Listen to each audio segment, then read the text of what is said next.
Hi అండి, welcome back to our channel. ఎలా ఉన్నారండి? ఏం చేస్తున్నారు? నేనైతే చాలా బాగున్నానండి. ఇవి మనకి సమ్మర్ వచ్చేసరికి కొన్ని వడియాలు, అప్పడాలు ఇలాంటివన్నీ మనం తయారు చేసుకుంటాం కదా. దానిలో భాగంగా నేను ఈసారి బూడిద గుమ్మడికాయ వడియాలు అయితే చేశానండి. అవి దానికి కావాల్సింది ఏంటంటే, మనం బూడిద గుమ్మడికాయ అంటే ఇలా ఉంటుంది, మనం దిష్టి కాట్లకి కడతాం కదండి. ఈ మధ్య కొంచెం జ్యూస్ కూడా తాగుతున్నాం వేసుకొని, ఆ బూడిద గుమ్మడికాయ అనమాట. అది తీసుకొచ్చి దాని మీద వైట్గా పౌడర్లా ఉంటుందండి. ఆ పౌడర్ పోయే వరకు మనం కడగాలన్నమాట. ఎందుకంటే ఈ తొక్కతో పాటు మనం కోస్తాం కనుక ఈ పౌడర్ ఎక్కడా లేకుండా ఉండడానికి మనం వాడేసిన ట్యాబ్లెట్స్ ఉంటాయి కదండి, ఆ కవర్ అయితే తీసుకొని శుభ్రంగా కడిగేస్తున్నాను అనమాట. బూడిద గుమ్మడికాయ బాగా పావుతూ కడగాలి, బాగా ఎక్కడ కూడా పౌడర్ లేకుండా కడిగేసిన తర్వాత దాన్ని పక్కన పెట్టేసి, ఇది మనం కోసి అయితే చేయకూడదండి, పగలగొట్టాలి. ఇలా పగలగొట్టే ముక్కలు లాగాలన్నమాట బయటికి, ఇలా చీల్చాలన్నమాట. చీల్చేసరికి ఇలా వస్తుంది కదా. నేను ఫస్ట్ టైం కనుక నేను ఓన్లీ ఒక గుమ్మడికాయతో అయితే ట్రై చేశానండి. ఇంకా సెకండ్ టైం నుంచి 2-3 గుమ్మడికాయలు కలిపి పెడతాను వడియాలు. ఇవి అయితే మాత్రం ఫస్ట్ టైం చేసినప్పటికీ కూడా మనకి చాలా బాగా వస్తాయి. మన ఇంట్లో చేసుకున్న దానికి బయట చేసుకున్న దానికి చాలా తేడా ఉంటుందండి. బయట కొన్నది కాస్ట్ ఉందండి ప్యాకెట్. నేను వడియాలు చేసిన తర్వాత కూడా బయటకు వెళ్ళి ఆ గుమ్మడికాయ వడియాల ప్యాకెట్స్ అయితే రేట్లు కనుక్కున్నాను. అంటే మనం కొంటే ఎలా ఉంటాయి, బయట మనం తయారు చేసుకుని ఎలా ఉంటాయి అనేది చూడడానికని అడిగాను అనమాట. వాళ్ళ దగ్గర ప్యాకెట్లోని వడియాలు అయితే మాత్రం శుభ్రంగా విడిపోయి ఉన్నాయన్నమాట. ఇవి మనం బూడిద గుమ్మడికాయ మొత్తం అంతా కూడా చిన్న ముక్కలుగా కట్ చేసేసానండి. అసలు చాలా చిన్న ముక్కలండి. అలా కట్ చేసిన తర్వాత ఇది మనం కొలతలతో పాటు మీకు చూపిస్తాను. మనం ఈ గ్లాస్తో అయితే కొలుచుకుందామండి, ఎన్ని గ్లాసులు వస్తాయో దాన్ని బట్టే మనం మినపప్పు అనేది నానబెట్టుకోవాలన్నమాట. ఇది మొత్తం ఇది ఒక గుమ్మడికాయ కనుక నేను ఒకే పళ్ళెంలో మీకు చూపించేస్తున్నానండి. మొత్తం ఎన్ని గ్లాసులు వస్తాయో దాన్ని బట్టి మనం మినపప్పు నానబెట్టుకుందాము. ఇది 8 గ్లాసులు వచ్చిందనుకోండి, అదే గ్లాస్తో ఒక మినపప్పు ఫుల్గా నానబెట్టుకోవాలి. 8 కన్నా తక్కువ వస్తే కూడా ఎంత నానబెట్టుకోవాలో చూపిస్తానండి. మొత్తం దీంతో 6 గ్లాసులు వచ్చిందండి. 6 గ్లాసులు వచ్చిందంటే మనం ఈ గ్లాస్తోని తలకట్టు మినపప్పు అయితే నానబెట్టుకోవచ్చు. అది కూడా మినపప్పు అంటే మామూలుగా మనం ఇది వేసుకుంది కాదండి, పొట్టు మినపప్పు అనమాట. ఇది మనం ఈ ముక్కల్లోని కల్లుప్పు వేస్తున్నానండి. తర్వాత ఒక 3 స్పూన్లు వేసి దాన్ని మనం గట్టిగా పిసుకోవాలి. అలాగే పసుపు పొడి వేసి ఇదంతా మిక్స్ అయ్యేలాగా మొత్తం దానిలోని నీళ్ళంతా వచ్చేసేలాగా గట్టిగా పిసుకుతూ కలపాలన్నమాట. మొత్తం గుమ్మడికాయ అంతా కూడా ముక్కల్ని ఇలా గట్టిగా ఇలా పిసుకుతూ కలపాలండి. ఎందుకంటే దానిలో ఇంకేమైనా నీరు ఉంటే బయటకు వచ్చేస్తుంది అనమాట. అందుకు మొత్తం ఇదంతా ఇలాగా కల్లుప్పు కనుక మనం అలా నొక్కుతూ అనుకోండి మొత్తం అంతా కూడా వచ్చేస్తుంది. ఇలా పొడి క్లాత్ తీసుకొని మనం ఏదైతే గుమ్మడికాయ అంతా బాగా కలిపేసి మొత్తం నీరంతా బయట లాగాం కదా, అదంతా కూడా ఇలా దీంతో పాటు వేసేయొచ్చండి, పళ్ళెంతో పాటు. ఎందుకంటే ఇలా వేస్తే మొత్తం నీళ్ళంతా అయిపోతాయి. వేసేసి నీళ్ళంతా కూడా కొంచెం మనం గట్టిగా పిండేద్దాము. దీనిలోని మనం క్లాత్లో పిండామనుకోండి, ఉన్నదంతా కాటన్ క్లాత్లోని నీరంతా కూడా త్వరగా బయటకు వచ్చేస్తుంది అనమాట. అందుకని ఇదంతా కూడా నీళ్ళు ఇలా పిండేసుకోవాలి. దీనిలోని గుమ్మడికాయలోని బూడిద గుమ్మడికాయలు నీళ్ళు ఎక్కువ ఉంటాయండి. మనం వడియాలు పెట్టుకోవడానికి అయితే మాత్రం ఇంత నీరు ఉంటే మాత్రం సరిగ్గా రావు. అందుకనే ముందుగానే మనం ఈ నీరంతా కూడా తీసేయాలన్నమాట. ఇగోండి ఇలా గట్టిగా పిండేశాక మళ్ళీ నేను ఇదంతా కూడా ఇంకొక క్లాత్లో అయితే వేసేసుకుంటానండి. ఎందుకంటే ఇదంతా కూడా తడిచిపోయింది క్లాత్ అంతా కూడా. చూసారా ఎంత నీరు వచ్చిందో.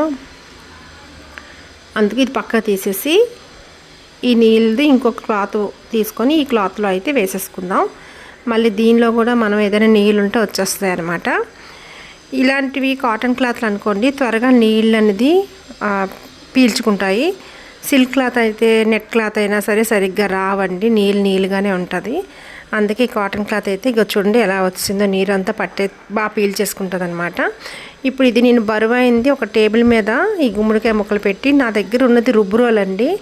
నేను పసుపు రాసి బొట్లు పెట్టుకుంటాను కదా, ఆ రుబ్బురోలే పెట్టాను. నా దగ్గర పెట్టడానికి ఇంకేం లేదండి. చూసారు కదా, దీని మీద పెట్టాక నీళ్ళు ఎలా కారుతున్నాయో గమనించండి. ఇంకా నీరు వస్తూనే ఉంటుంది అనమాట. ఇప్పుడైతే మనం పొట్టి మినపప్పు తీసుకోవాలండి. ఇదైతే మనం ఏదైతే గ్లాస్తో కొలతగా తీసుకున్నామో గుమ్మడికాయ ముక్కలు, అదే గ్లాస్తోని మనం పొట్టి మినపప్పు కూడా తీసుకొని దీన్ని నానబెట్టుకుందాం. చూసారు కదా, తలకట్టు పెడుతున్నాను అనమాట. ఎందుకంటే 6 గ్లాసుల ముక్కలే వచ్చాయి మనకి, అందుకు తలకట్టు వేస్తున్నాను. తలకట్టు అయినా కొంచెం ఎక్కువగానే ఉన్నట్టు, కానీ తలకట్టు వేస్తున్నాను. ఇది ఇంకా డీమార్ట్లో తీసుకొచ్చానండి, అందుకే ప్యాకింగ్లోనే ఉండిపోయింది. దీనికోసమనే ఇది అయిన తర్వాత ఇంక డబ్బాలో వేద్దామని చెప్పేసి అలానే ఉంచేసాను. ఇదైతే నానపెట్టేసుకుందాం కొంచెం నీళ్ళు వేసి. ఇది రాత్రికి, ఇది ఎప్పుడైతే మనం గుమ్మడికాయ ముక్కలు నైట్ పూట కదండి రుబ్బు రోలు పెట్టి బరువు పెట్టాము, అదే రోజు మనం మినపప్పు నానబెట్టేసుకోవాలి. ఎంత నానితే అంత బాగుంటుంది అన్నమాట. ఇప్పుడు నానబెట్టేసి మార్నింగే మనం ఇది రుబ్బు వేసేసుకుందాము. ఇగోండి, ఇంక మార్నింగ్ అయితే పొట్టు అంతా తీసేసి మొత్తం క్లీన్ చేసేసాను. ఇలా కొంచెం కష్టమేనండి పొట్టు తీయడం, కాకపోతే ఈ మినపప్పు వాడితే చాలా బాగుంటుందన్నమాట. వడియాలకి కొంచెం మంచిగా వస్తాయి ఏవైనా సరే. మనం గారెలకి ఇదే వాడతాం కదండి, అలా అనమాట. ఇప్పుడు మనం ఈ మినపప్పుని గారెల పిండికి ఎలా రుబ్బుకుంటామో గట్టిగా, అస్సలు నీళ్ళు వేయకూడదండి. నీళ్ళు అస్సలు వేయకుండానే రుబ్బాలన్నమాట.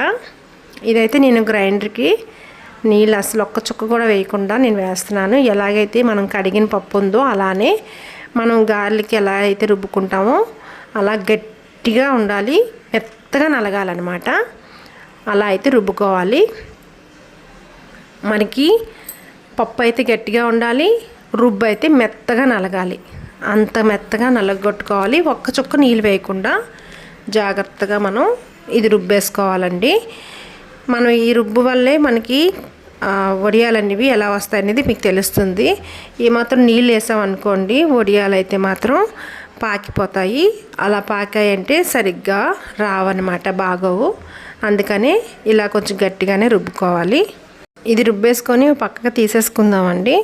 అప్పుడు తర్వాత మనకి ఒక 2 ఇంచుల అల్లం ముక్క, అలాగే కొంచెం కారం ఎక్కువ తినాళ్ళు అయితే మాత్రం పచ్చిమిర్చి అది ఎక్కువ వేసుకోవచ్చు.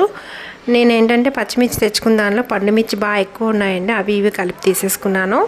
ఎందుకంటే మనకి వడియాలు ఎంత కారంగా ఉంటే అంత బాగుంటాయి. అందుకనే నేను కారం ఎక్కువే తింటామండి మేము. అందుకే 2 ఇంచుల అల్లం ముక్క అండి. అల్లం ముక్క ప్లస్ పచ్చిమిర్చి ఇలా చీల్చేసి మొత్తం ఇది గ్రైండ్ చేసేసుకుందాము. ఇది పచ్చిమిర్చి అల్లం ముద్ద కూడా 2 కలిపి ముద్ద వేసేసుకుంటే, మిక్సీ పట్టేసుకుంటే అది కూడా మిక్స్ చేయాలన్నమాట. ఇది మిక్సీ పట్టేసుకుందామండి. ఇదైతే తీద్దామండి. నైట్ నుంచి ఇలాగే పెట్టేసి ఉంచాం కదా, చూసారా ఎలా అట్టలా అయిపోయిందో. ఆ వెయిట్కి చూడండి ఎంత నీళ్ళు వచ్చిందో. మనం నీళ్ళంతా పిండేసినా సరే మళ్ళీ ఇది కట్టిన తర్వాత అంత నీరు పడిందండి. ఇదిగోండి, ఇలా అయితే పొడి పొడిగా వచ్చేస్తుంది అనమాట. ఇలా వస్తేనే మనకి వడియాలు పెట్టుకునేటప్పుడు కొంచెం బాగుంటుంది. ఇంకా దీనిలో పిండితే నీళ్ళు వస్తుందండి. ఈ ఉన్న నీరు కూడా మొత్తంగా తీసేసి ఏదైతే మినప రుబ్బు ఉందో ఆ రుబ్బులో అయితే మనం ఈ గుమ్మడికాయ ముక్కలు వేసేసుకుందాము. ఇగోండి, రుబ్బు అంతా గట్టిగా, ఇంత గట్టిగా ఉండాలండి, ఏమాత్రం నీళ్ళు వేయకూడదు. ఇగోండి గట్టిగా, ఇంకొన్న నీరు కూడా మొత్తం ఉన్నది లేనిది మొత్తం నీళ్ళంతా పిండేసి, పిక్కలు కూడా ఎక్కడ తీయకుండా పిక్కలతో పాటే మనం పిండుకుంటూ ఈ ముక్కల్ని మినప రుబ్బులో వేసేసుకోవాలండి. ఇంకొంచెం సరే ఎంత నీళ్ళు వస్తున్నాయో, మనం అంత వెయిట్ పెట్టినా సరే అంత నీరు వస్తుందండి. నీళ్ళు అనేది ఎక్కడ కూడా ఒక చుక్కలో లేకుండా మనం అంత గట్టిగా పిండుకొని వేసుకోవాలన్నమాట.